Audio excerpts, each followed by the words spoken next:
ಕಬ್ಬು ಬೆಳೆಗಾರರ ಹೋರಾಟದಲ್ಲಿ ವಿಜಯೇಂದ್ರ ಅವರು ತೆಗೆದುಕೊಂಡಂತಹ ನಿಲುವು, ಹೋರಾಟದಲ್ಲಿ ಅವರು ಭಾಗಿಯಾದಂತಹ ರೀತಿ ಬಿಜೆಪಿ ಹೈಕಮಾಂಡ್ ನಾಯಕರ ಗಮನವನ್ನ ಸೆಳೆಯುವಲ್ಲಿ ಸಕ್ಸಸ್ ಆಗಿದೆ.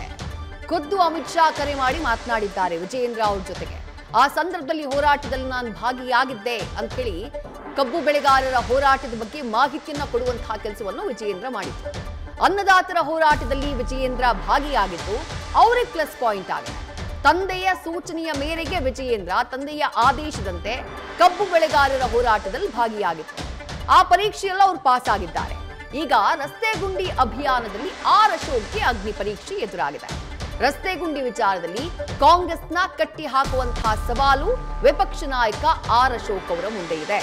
ಡೀಟೇಲ್ಸ್ ನಮ್ಮ ಪ್ರತಿನಿಧಿ ಗಣಪತಿ ನೀಡ್ತಾ ಹೋಗ್ತಾರೆ. ಗಣಪತಿ, ವಿಜಯೇಂದ್ರ ರಾಜ್ಯ ಬಿಜೆಪಿಯ ಅಧ್ಯಕ್ಷ, ಆರ್ ಅಶೋಕ್ ವಿಧಾನಸಭೆಯಲ್ಲಿ ವಿಪಕ್ಷ ನಾಯಕರಾಗಿರುವಂತವರು. ವಿಜಯೇಂದ್ರ ಅವರ ಮುಂದಿದ್ದಂತಹ ಸವಾಲು ಕಬ್ಬು ಬೆಳೆಗಾರರ ಹೋರಾಟದಲ್ಲಿ ಅಲ್ಲಿ ಪಕ್ಷದವರು ಬರಬೇಕು ಅಂತ ಹೇಳಿ ಕಬ್ಬು ಬೆಳೆಗಾರರು ಕೇಳಿಲ್ಲ. ಆದ್ರೆ ವಿಜಯೇಂದ್ರ ಅವರು ಖುದ್ದಾಗಿ ಹೋಗಿ ಹೋರಾಟದಲ್ಲಿ 2 ದಿನ ಭಾಗಿಯಾದ್ರು. ಆ ಹೋರಾಟ ಗಮನವನ್ನ ಸೆಳೆಯುವಲ್ಲಿ ಸಕ್ಸಸ್ ಆಯಿತು.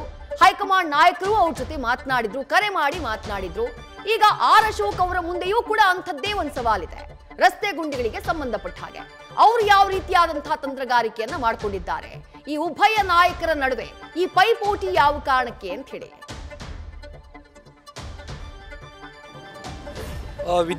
ಖಂಡಿತ ನೋಡಿ, ಸರ್ಕಾರದ ವೈಫಲ್ಯಗಳು ಸಾಕಷ್ಟಿದೆ. ಆ ವೈಫಲ್ಯಗಳನ್ನ ಎತ್ಕೊಂಡು ಹೋರಾಟ ಮಾಡಬೇಕು ಅಂತ ಬಿಜೆಪಿ ಸಾಕಷ್ಟು ಹೋರಾಟಗಳು ಕೈಗೊಂಡ್ರು ಕೂಡ ಯಾವುದಕ್ಕೆ ಎಲ್ಲ ವಿಚಾರಗಳಲ್ಲೂ ಕೂಡ ಎಲ್ಲ ಹೋರಾಟದಲ್ಲೂ ಕೂಡ ತಾರ್ಕಿಕ ಅಂತ್ಯಗಳು ಸಿಕ್ಕಿರಲ್ಲ.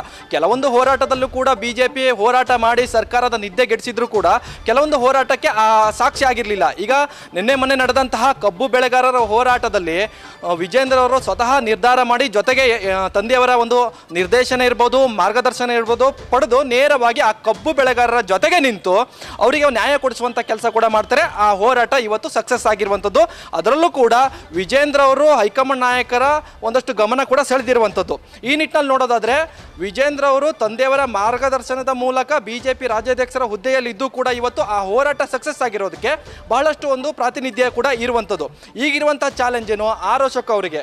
ಈಗ ನೋಡಿ, ಉತ್ತರ ಕರ್ನಾಟಕ ಭಾಗದ ಬಹುತೇಕ ರೈತರ ನಾಯಕರಾಗಿ ಗುರುಸ್ಕೊಂಡಿರುವಂತಹ ವಿಜೇಂದ್ರ ಅವರು ಈಗ ವಿಪಕ್ಷ ನಾಯಕರಿಗೆ ಟೆನ್ಷನ್ ಏನಾಗಿದೆ ಅಂತಂದ್ರೆ, ವಿಜೇಂದ್ರ ಅವರ ಹೋರಾಟ ಒಂದ್ ಕಡೆ ಸಕ್ಸಸ್ ಆಗಿದೆ, ಈಗ ನಾನು ಕೈಗೆತ್ಕೊಂಡಿರುವಂತಹ ಒಂದಷ್ಟು ಹೋರಾಟಗಳಿದೆಯಲ್ಲ ಅದಕ್ಕೂ ಕೂಡ ತಾರ್ಕಿಕ ಅಂತ್ಯವನ್ನ ಕೊಡಬೇಕು, ತಾರ್ಕಿಕ ಅಂತ್ಯಕ್ಕೆ ತೆಗೆದುಕೊಂಡು ಹೋಗಬೇಕು ಅಂತ ನಿಟ್ಟಿನಲ್ಲಿ ಈಗಾಗಲೇ ಒಂದಷ್ಟು ಪ್ಲಾನ್ ಕೂಡ ಮಾಡ್ಕೊಂಡಿರುವಂಥದ್ದು. ನೋಡಿ, ಆ ಬೆಂಗಳೂರು ವಿಭಾಗದಲ್ಲೇ ಬಹಳಷ್ಟು ಹೋರಾಟಗಳು ಇದ್ರೂ ಕೂಡ ರಸ್ತೆ ಗುಂಡಿ ವಿಚಾರವನ್ನ ಸಾಕಷ್ಟು ಬಾರಿ ಧ್ವನಿ ಎತ್ತಿದ್ರು ಕೂಡ ಅದು ಯಾವುದೇ ರೀತಿಯಾದಂಥ ಸಕ್ಸಸ್ ಕೂಡ ಕಾಣಲಿಲ್ಲ. ಈಗ ಅದೇ ರಸ್ತೆ ಗುಂಡಿ ವಿಚಾರವನ್ನ ಅಭಿಯಾನವನ್ನ ಮಾಡುವ ಮೂಲಕ 1 ವಾರಗಳಲ್ಲಿ ಅಂದ್ರೆ ಸರ್ಕಾರ ಎಚ್ಚೆತ್ತುಕೊಳ್ಳುವ ನಿಟ್ಟಿನಲ್ಲಿ ಈಗಾಗಲೇ ಹೋರಾಟವನ್ನು ಆರಂಭಿಸಿದ್ದಾರೆ. ಇದು ಕೇವಲ ರಸ್ತೆ ಗುಂಡಿ ವಿಚಾರ ಅಷ್ಟೇ ಅಲ್ಲ, ಇದರ ಜೊತೆಗೆ ಕಸದ ವಿಚಾರಗಳು ಬರುತ್ತೆ, ಟನಲ್ ವಿಚಾರಗಳು ಬರುತ್ತೆ. ಈ ಎಲ್ಲ ವಿಚಾರಗಳನ್ನು ಕೈಗೆತ್ಕೊಂಡು ಸರ್ಕಾರದ ನಿದ್ದೆಯನ್ನು ಗೆಡಿಸಬೇಕು. ಕೇವಲ ಇದು ವಿಪಕ್ಷ ನಾಯಕರಿಗೆ ಟಾಸ್ಕ್ ಅಷ್ಟೇ ಅಲ್ಲ, ಸವಾಲ್ ಕೂಡ ಆಗಿದೆ. ಯಾಕಂತಂದ್ರೆ ಚಳಿಗಾಲದ ಅಧಿವೇಶನ ಆರಂಭ ಆಗ್ತಿದೆ. ಒಂದ್ ಕಡೆ ವಿಪಕ್ಷ ನಾಯಕರು ವೀಕ್ ಅನ್ನೋದು ಕೂಡ ಬಿಜೆಪಿಯಲ್ಲಿ ಚರ್ಚೆ ಆಗ್ತಿರುವಂಥದ್ದು. ಹೀಗಾಗಿ ಇವನ್ನೆಲ್ಲವನ್ನು ಕೂಡ ಮೆಟ್ ನಿಲ್ಬೇಕಾದ್ರೆ ಈ ಹೋರಾಟ ಸಕ್ಸಸ್ ಕಾಣಲೇಬೇಕು. ಒಂದು ಟನಲ್ನ ಏನು ಯೋಜನೆ ಇದೆ, ಈ ಯೋಜನೆಯನ್ನ ಸದ್ಯಕ್ಕೆ ಸ್ಟಾಪ್ ಮಾಡಬೇಕು. ಜೊತೆಗೆ ಸರ್ಕಾರ ಇದು ಯಾವುದೇ ಕಾರಣಕ್ಕೂ ಕೈಗೆತ್ಕೊಳ್ಬಾರ್ದು. ಜೊತೆಗೆ ರಸ್ತೆ ಗುಂಡಿ ಏನಿದೆ ಬೆಂಗಳೂರು ಇರ್ಬೋದು, ಜೊತೆಗೆ ರಾಜ್ಯಾದ್ಯಂತ ಇವೆಲ್ಲಕ್ಕೂ ಕೂಡ ಮುಕ್ತಿ ಕೊಡಬೇಕು. ಈ ನಿಟ್ಟಿನಲ್ಲೂ ಕೂಡ ಹೋರಾಟವನ್ನ ಆರಂಭಿಸಿದ್ದಾರೆ. ಆದರೆ ಸ್ವಪಕ್ಷ ಶಾಸಕರ ಬೆಂಬಲ ಇದೆಯಾ? ಖಂಡಿತ ಇಲ್ಲ. ಕೆಲ ಶಾಸಕರು ಇವತ್ತು ಅಶೋಕ್ ಅವರ ಪರವಾಗಿ ನಿಂತರೆ, ಕೆಲ ಶಾಸಕರು ಆ ಪ್ರತಿಭಟನೆಯಿಂದಲೇ ಕೂಡ ದೂರ ಉಳಿತಾರೆ. ಇದೆಲ್ಲ ಒಂದ್ ಕಡೆ ಸವಾಲ್ ಕೂಡ ಆಗಿರುವಂಥದ್ದು. ಈ ನಿಟ್ಟಿನಲ್ಲಿ ನೋಡೋದಾದ್ರೆ ವಿಜೇಂದ್ರ ಅವರ ಮಾಡಿರುವಂತಹ ಹೋರಾಟವನ್ನು ಕೂಡ ಮುನ್ನೆಲೆಗೆ ಬರುವ ಮುನ್ನೆನೇ ಅಶೋಕ್ ಅವರು ಕೂಡ ತನ್ನ ಹೋರಾಟ ಕೂಡ ಹೈಕಮಾಂಡ್ನ ಗಮನ ಸೆಳೆಬೇಕು. ಈ ನಿಟ್ಟಿನಲ್ಲಿ ನಾನು ಕೂಡ ಹೋರಾಟ ಮಾಡಬೇಕು ಅನ್ನೋ ಒಂದು ಬೆಳವಣಿಗೆ ಕೂಡ ನಡೀತಾ ಇತ್ತು.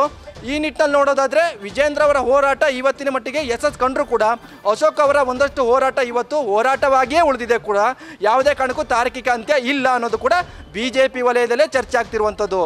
ವಿದ್ಯಾಶ್ರೀ, ಥ್ಯಾಂಕ್ ಯು ಗಣಪತಿ ತಮ್ಮೆಲ್ಲ ಡೀಟೇಲ್ಸ್ಗೆ. ನ್ಯೂಸ್ ಫಸ್ಟ್ ನಿರ್ಭೀತಿಯಿಂದ ನಿಮ್ಮ ಪರವಾಗಿ.